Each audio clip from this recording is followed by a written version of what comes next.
Okay, hello. I am Kristen Hi. Soper and I'm here with Dana Waldrer, and we're going to talk about mobile devices in the classroom a little bit. Um, Yes.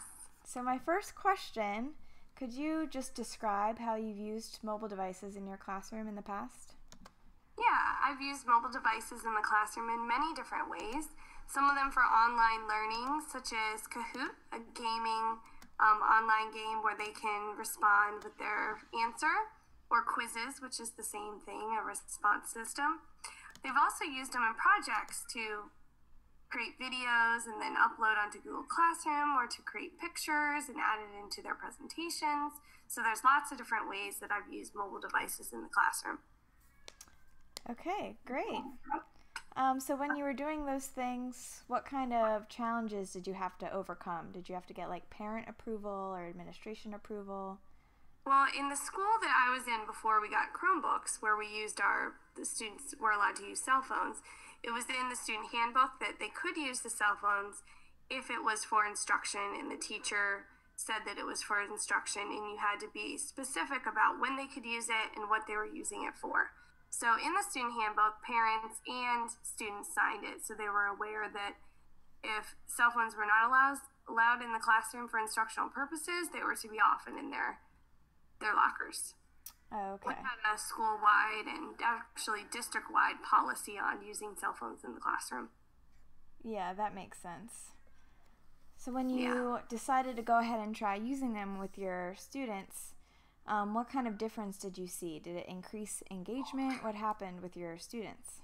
I definitely think increased engagement because they could do one-on-one response like I talked about with Kahoot. Each student, or if not every student had a cell phone, in teams they could respond to a game-like system such as Kahoot. That definitely increased engagement. Students love that game.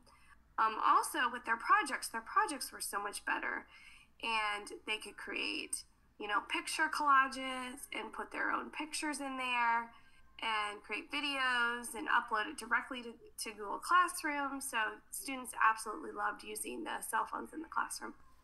Okay. Yeah, it sounds like they would love it because they have so many more opportunities. Yeah, options and choices of what they would like to use with it. So, if you were going to use mobile devices in the future, what would you do differently next time? Um, I think I learned along the way you just need to be specific about telling students this is when we're going to use it, this is how we're going to use it, and set up parameters of if it's the student's cell phone, they should be the ones to hold it. And also, we added this later in the handbook that when they're using the cell phones, they need to make sure they're listening to the direction of the teacher, because I do remember, I don't think it was my classroom, but another classroom where a student's cell phone got broken, and of course the student was upset, and we had to make sure that that was clear, that we follow all directions, and the student whose cell phone it is the only one who's supposed to be holding it. Right. So just kind of the rules and regulations with using the cell phone in the classroom. Yeah, I didn't even think about that Clear. they could hurt each other's cell Yeah, so phones. just make sure it's very clear about what you're allowed and not allowed to do. Right. And it's kind of, a risk if the student knows you're bringing it into the classroom and you're responsible for your own cell phone. Yeah, true. So, then Um, my last question for you right now is, do you think it's a good idea for other teachers to use this? Like, would you recommend it for classroom teachers to introduce cell phones? yes, and I would say if there are no other options, right now we have Chromebooks for every student. We are one-to-one school, and that's much better because it's a school.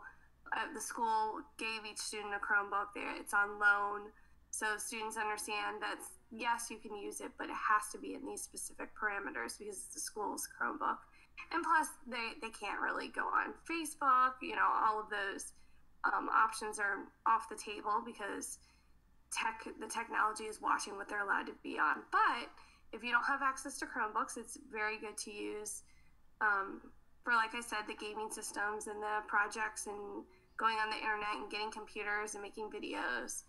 So I would definitely use it if I didn't have access to any other available Chromebooks or anything for them to go on the internet. Okay. Yeah, that makes sense. Because you can do a lot of the same things with a laptop, but not exactly the same.